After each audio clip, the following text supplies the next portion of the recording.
Shocking news. I don't know about you, but I can barely sit still. The season hasn't even started yet, and I'm already feeling that red, blue, and silver fire burning in my chest. This team is locked in, dialed up, and ready to make some serious noise. And trust me, what's happening behind the scenes right now is wild. There are major moves brewing, and you deserve to know everything. But hold up, before I drop these exclusive updates, smash that like button only if you've been rocking with the Pats for over 19 years. That's right, shout out to the OGs who've been with us since the 70s. Mad respect to each and every one of you. And hey, if you're feeling that Patriots pride, drop this in the comments. Go Pats! Let's come back stronger. Alright, let's kick things off with this headline that's got the entire fan base buzzing. ESPN just dropped a bombshell that's lighting up the entire Patriots fan base, and not in a good way. According to their latest rankings of all 32 NFL team rosters, the New England Patriots came in at a shocking 21st place. That's right, 21st. Behind the Steelers, behind the Seahawks, even behind the Bears. It's the kind of disrespect that makes you do a double take. But hold on,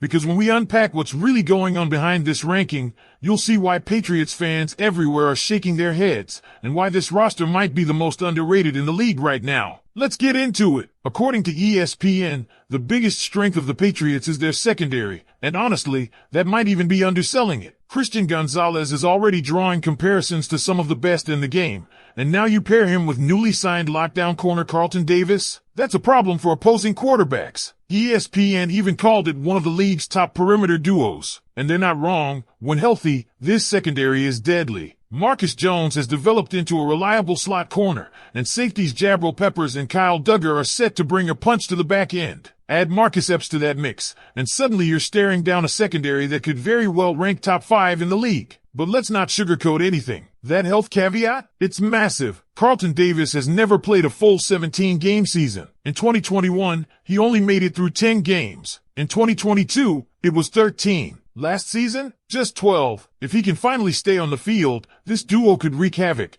but that if is a cloud that's hovered over Davis his entire career. If he goes down, the Pats will be forced to rely on depth players like Alex Austin, or maybe give Marcus Jones more outside responsibilities. Still, the ceiling for this group is sky high. Now, let's talk about the elephant in the room, wide receiver. If the Patriots secondary is their strength, then the wide receiver core is the Achilles heel. ESPN didn't mince words here, and neither should we. Even with the addition of Stephon Diggs, who's now 31 and coming off an ACL tear, the unit is filled with question marks. Yes, there's optimism around rookie Kyle Williams and the gritty Pop Douglas, but neither player screams WR2 right now. Add to that Kendrick Bourne's uncertain status, Keyshawn Bout's inconsistency, and the mystery around whether veterans like Jalen Reagor or even Matt Collins, currently on the PUP list, can contribute. And it's clear this unit needs a spark. And let's not forget, last season, Patriots wide receivers ranked near the bottom of the league in every relevant category. We're talking 28th in yards, 32nd in touchdowns, numbers that make you wince. Tight ends Austin Hooper and Hunter Henry combined for more receptions than all the wideouts combined. That's not just bad, that's historical level dysfunction. So the fact that Diggs hasn't been placed on the PUP list heading into training camp is, frankly, a miracle. If he's fully cleared to practice, that's a huge win. If he's ready for week 1, that's a game changer. But make no mistake, without Diggs playing at a near elite level, this unit could drag the entire offense down again. Speaking of the offense, there's one name that looms large over all of this. Drake Maye, the rookie quarterback, is officially QB1 heading into the season,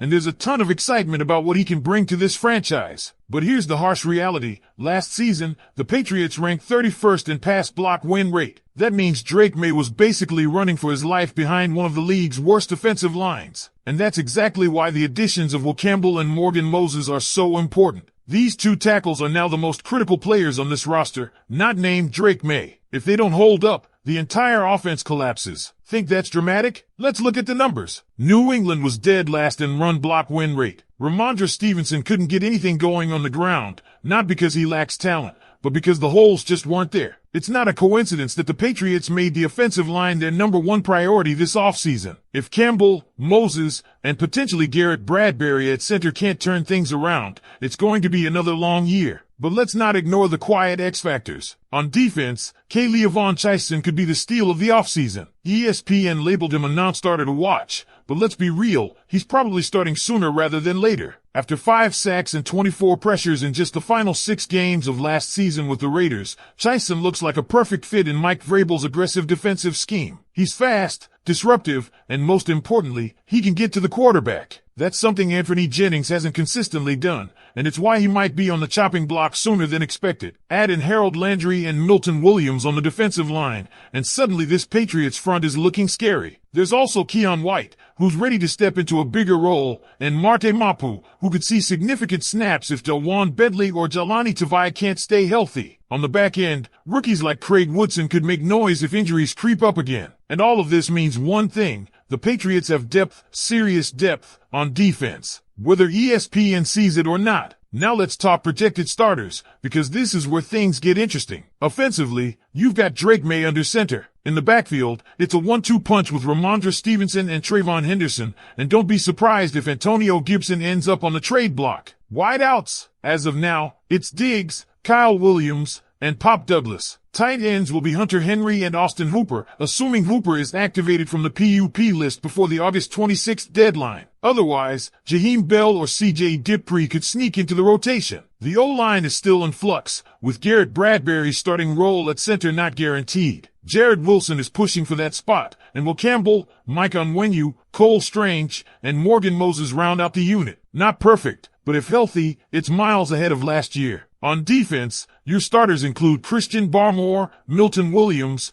and Harold Landry up front. Judon and Keion White figure to rotate at edge, with Anthony Jennings still fighting for a spot. Linebackers, Jahlani Tavai is the projected starter, but Christian Ellis might take that job if Tavai isn't fully healthy. And the secondary? Again, elite. Gonzalez, Davis, Marcus Jones, Duggar, and Peppers, 5 names that should terrify opposing quarterbacks. So, Patriots Nation, here's the real question. Is this really the 21st best roster in the NFL? Or are we about to witness one of the most surprising bounce-back seasons in recent Patriots history? I want to hear from you. Do you believe this team is underrated? Are you buying the hype around the revamped O-line? And what are your expectations for Jerod Mayo in his rookie season? Drop your thoughts in the comments right now. Let's get the conversation going, because this season, it's going to be different. And as we head into training camp, the urgency couldn't be more real. The Patriots don't just need progress, they need a transformation. Last season's 4-win campaign was a bitter pill, but now there's something stirring in Foxborough. You can feel it. This isn't just about bouncing back. It's about redefining who the New England Patriots are in this post-Brady,